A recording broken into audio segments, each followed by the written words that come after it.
And of course, we've got college football here in your home of the Aztecs, Saturday night at 7 in Tucson. Ted and Rich will be on the call, and the head coach of the Aztecs, Brady Hoke, once again joining us here on Extra 1360. Coach, always great to catch up. Just 2 days away. You'll travel tomorrow. How has the week of practice gone? And specifically for your quarterback, Jordan Brookshire, how has he responded to what he saw on film from himself and the offense as he looks forward to week 2 now? Yeah, John, thanks. I think this, he's responded. I mean, he's a competitor. He's intelligent. He's a competitor, like I said. And so I think he's had a good week. We did some 2-minute and some situational football throughout the week, and I thought he did a nice job. I thought he had good command, and, heck, just take your shots. Since last we spoke, which has been all of about 27 hours or so, have the nerves started growing? I mean, Pac-12 opponent, first road game of the season, sellout crowd expected. Do you notice it at practice a little bit? Are guys talking about it? What's been the feel around the practice facility? Yeah, I think, they're getting excited. I think, Monday and Tuesday we had two tough days. And I think they got a little tired.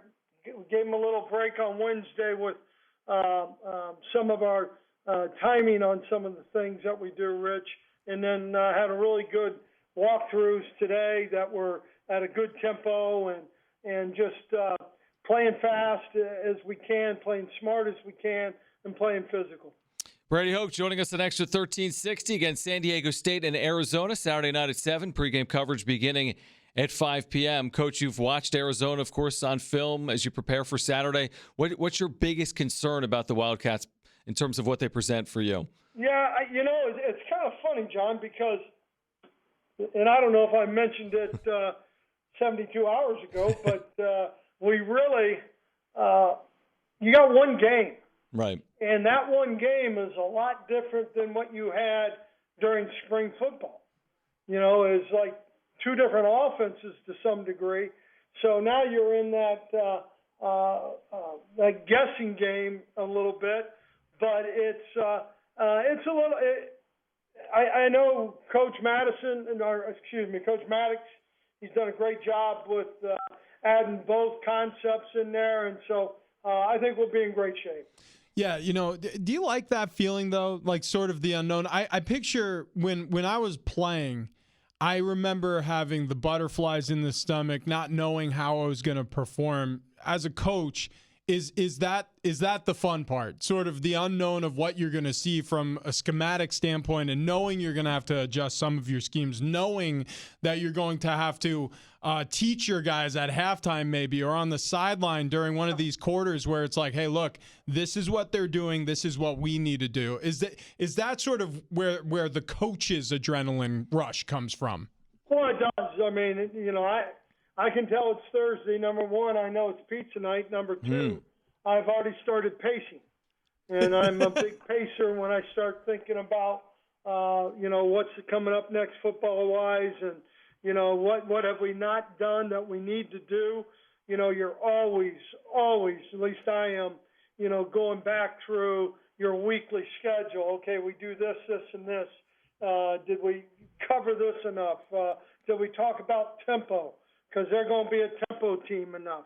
All those things. So it's one of those things I think, you get so excited about being able to go out and coach and teach and compete.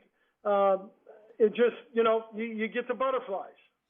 Coach, for our listeners that missed it about pizza night, because we talked to you about it during last week's Coach's Show on Extra 1360, this has been an ongoing tradition, right? Pizza night, and then the defensive line gets involved the next day. Tell our listeners that missed this about this tradition. Well, it's 36 years, I think. Wow. Every Thursday night during the football season, our daughter Kelly and my wife Lauren have homemade pizza. It's the best pizza in the land. And then we bring in the leftovers, and we make 5 of them, and there's only 3 of us. So we have a tutorial with the defensive linemen, and they eat homemade pizza. That sounds pretty good. I wish I played defensive line. I mean, that does sound pretty good. Well, hey, you would be like some of the other guys. Goff wants to claim that he's a defensive lineman. that does sound like Goffer. He's like, hey, look at this get off. Can I have a slice of the sausage and artichoke hearts?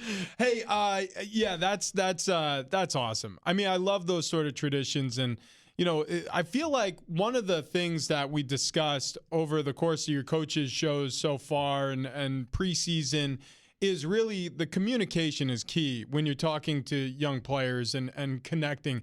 As you get on and you've seen a lot of teams, you've been in this game a lot of years, how important is it to have young coaches around your staff who understand maybe the culture of their locker room a little bit better than the head coach or a little bit better than the coordinators? Like, is it important to really sort of lean on your GAs or to lean on some of the younger assistant coaches to do some of that work for you as well? Yeah, well, Rich, I don't think there's any doubt. The thing I do know is, us old heads, I guess, myself and Hoke, I guess Coop, we would, I think we have great relationships with all our kids, but I do think, you got some young coaches that, number one, they can bring a lot of energy. Number two, when it comes to recruiting, they're going to be in that mode that is what you have to do today to recruit in this landscape. And then also, just those relationships overall, I think we all try and make. Brady Hoke joining us right now on Extra against San Diego State football Saturday night against Arizona right here on Extra at 7 p.m. And, Coach, you told us over parts of the last couple of days, you told the media you want to start fast on the road in Tucson. When you talk about starting fast, though, it's not only your offense, right? There's a number of ways you can accomplish that.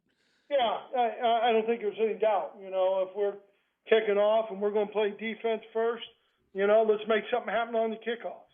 Maybe it's us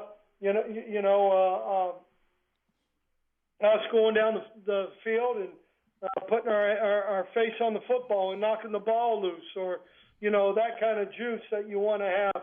Or Matt doing a great job kicking out of the end zone. I mean, all those things are real positive when you're kicking the ball off, and then you'd love to get 3 and out. As far as the team's health heading into week 2, how healthy of a squad do you have? Were there bumps and bruises leaving week 1 against an Aggies team where it was a hard-fought victory? Yeah, there's always some bumps and bruises, but we're pretty daggone healthy. Which is good news. So, Coach, what are your keys for a victory for San Diego State Saturday night? What do you need to see? Well, I think we have to make something happen in the kicking game. I do believe that. I mean, we had a great performance, obviously, from Matt last week. But, we got some guys who can flat out return kicks. And hopefully we get some opportunities with Bird and Chance Bell and Busby. If they can get some opportunities, we've got to take care of the football. We can't have those turnovers. We got to convert third downs. And then defensively, we got to play physical at the line of scrimmage. Got to really play physical. Got to do a great job of not letting the quarterback extend plays. 2 days, 1 hour, 49 minutes, 30 seconds away from kickoff. We have a pacing head coach on the other line. He's got pizza night that we interrupted. When does that start? When does pizza night start? As soon as I get off the phone with you guys. Okay. So we're not delaying this any longer. Brady, good luck this weekend. We'll be out there. We'll be rooting for you. And go Aztecs. Go Aztecs. Thanks, guys.